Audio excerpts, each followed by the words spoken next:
Again, we've already talked about Othniel. We're not going to spend a lot of time on what happens here in this passage other than to say this presents for us the cycle, which is the simple cycle that makes up the 7 sections of the book of Judges where we see these important judges rise to the surface. The cycle is always the same.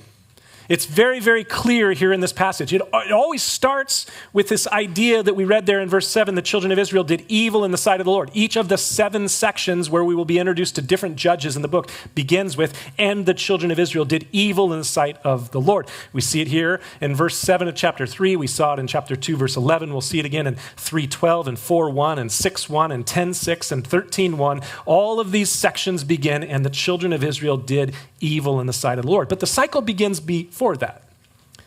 And it kind of goes through 10 different steps.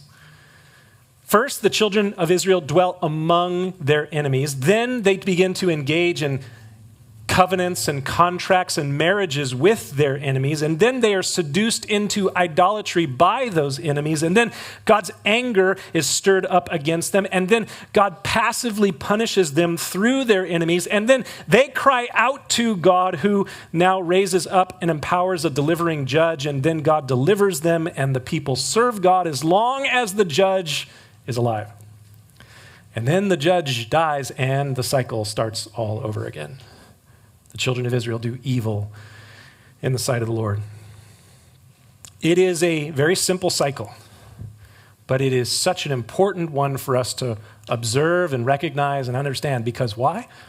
All these things were recorded for our instruction.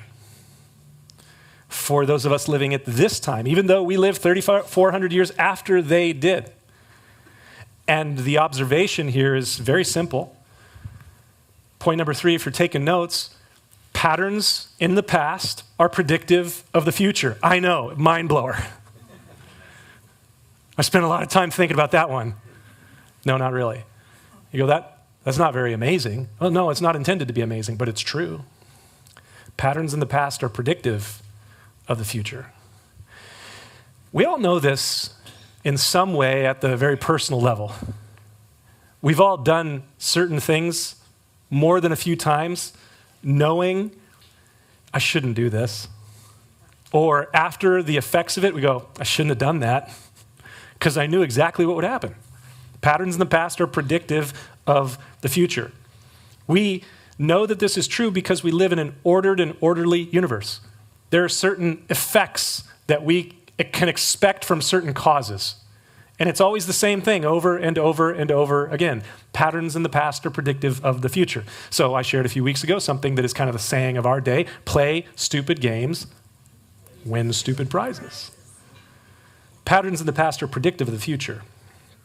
Idolatry and immorality led to devastation and despair 3,400 years ago. What do you think it will lead to today? You say, well, yeah, no, I get it. You know, living in 2024 in the United States of America, there's a lot of immorality, but we don't really have idolatry. Okay. Watch the documentary. Or maybe you tuned into the Super Bowl last week. It's all around us. What are idols? At their most basic and fundamental level, an idol is something that someone devotes themselves to, values, or worships, or trusts in, that is other than God. You are devoted to, you value, or you trust in something other than God. And the children of Israel 3,400 years ago, they served idols and they committed immorality, and it led to devastation and destruction. The same thing happens over and over and over again. If you sell yourself to idols and immorality, then you will sell yourself into slavery to that thing. It will become the thing that dominates your life. And some of you that sold yourself to immoral patterns of addiction in the past, you know this so well. And you remember what it's like to be a slave to that thing that you've presented yourself to.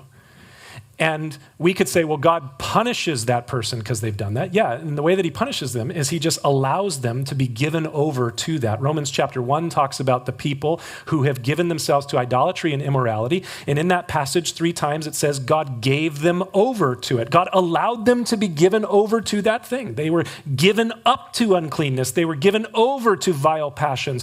They were given over to a debased mind.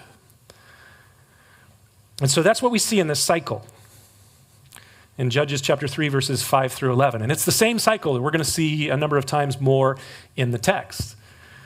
In fact, it's the same cycle we're going to see in the very next section. Right about the time that Othniel died, after the children of Israel had experienced 40 years, a couple generations of rest from their enemies, Othniel died. What do you think happened? Well, look at verse 12. And the children of Israel did evil in the sight of the Lord. Underline, highlight, exclamation point. And so the cycle is going to begin again.